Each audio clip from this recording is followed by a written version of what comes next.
Татинском, Хангаласском и Чурапчинском. 5 случаев зарегистрировано в Нерюнгринском районе, по 4 случая зарегистрировано в Вилюйском, Верхневилюйском и Алданском районах, по 2 случая зафиксировано управлением Роспотребнадзора в Кобяйском, Намском, Оленёкском, Усть-Алданском и Усть-Майском, по 1 случаю в Амгинском, Верхнеколымском, Горном, Тампонском и Вено-Бытантайском. Уважаемые жители Республики Саха-Якутия, оценивая и анализируя ситуацию в районах республики за недельный период, необходимо обратить внимание на то, что в ряде районов идет снижение заболевания, но тем не менее это не снимает необходимости соблюдения тех мер и ограничений, которые устанавливаются как местными оперативными штабами, так и определены республиканским оперштабом и, соответственно, указами главы Республики Саха-Якутия Арсена Сергеевича Николаева. Сегодня улучшается ситуация на настоящий момент в Сунтарском улусе. Благодаря действиям, которые были проведены в Мирнинском районе, улучшается ситуация в Верхневилюйском улусе. В данных районах очень четко отработали сами по себе штабы для того, чтобы сконцентрироваться и вовремя противостоять и дать снижение по заболеванию именно в тот период, тогда, когда, соответственно, пошел накопительный эффект, связанный с возвращением людей из отпусков. Наиболее сложной ситуацией на настоящий момент по накопительному эффекту случаев за неделю является ситуация в таких улусах, как Татинский улус, где непосредственно за последнюю неделю кумулятивным эффектом выявлено несколько семей, которые, соответственно, сегодня дают и групповые заболевания в Этикёле и в ряде поселений, соответственно, Татинского улуса. Большое количество заболеваний, к сожалению, продолжает фиксироваться на территории Вилюйского улуса.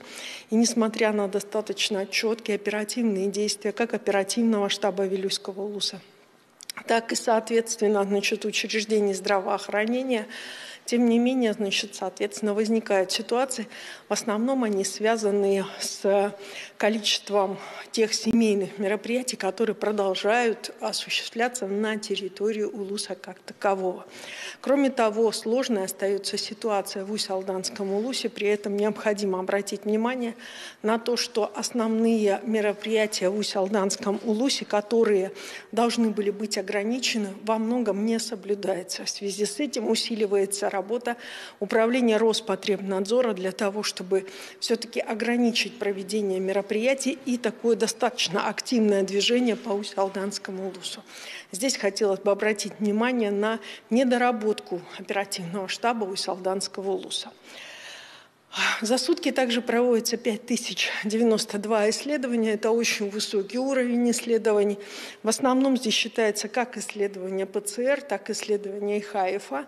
На самом деле сама нагрузка на лаборатории управления Роспотребнадзора учреждений здравоохранения, она систематизирована, она включает как анализы ИФА, так и анализы ИХ и, соответственно, базовый анализ ПЦР.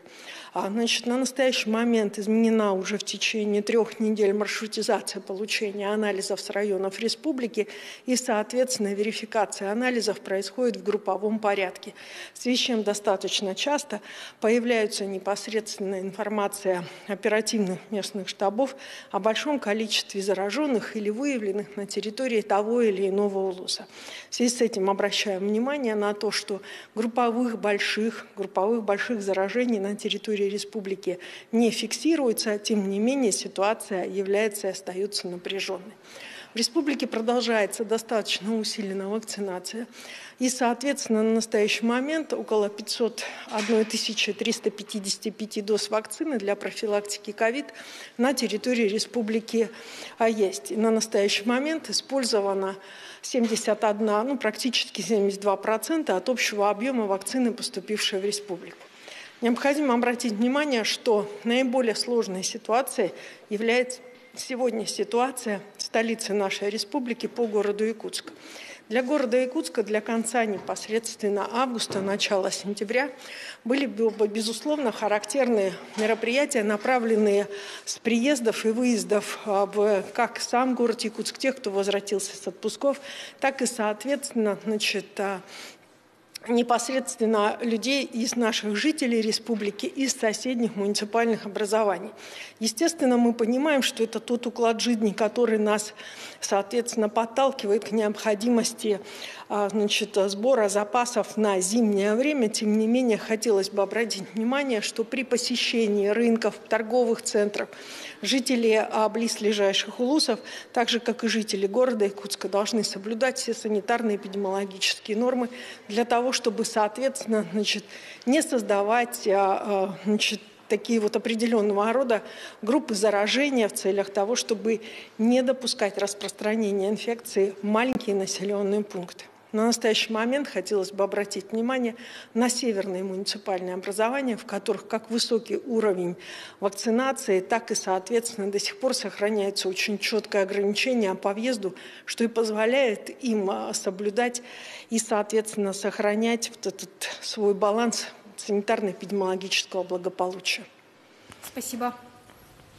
Это был брифинг оперативного штаба по эпидобстановке в регионе, а мы идем далее. В связи с похолоданием в Хангалатском, Нерюнгринском и Алданском районах дорожные службы переведены на зимний режим работы. В ближайшие несколько суток температура воздуха может опуститься до -4.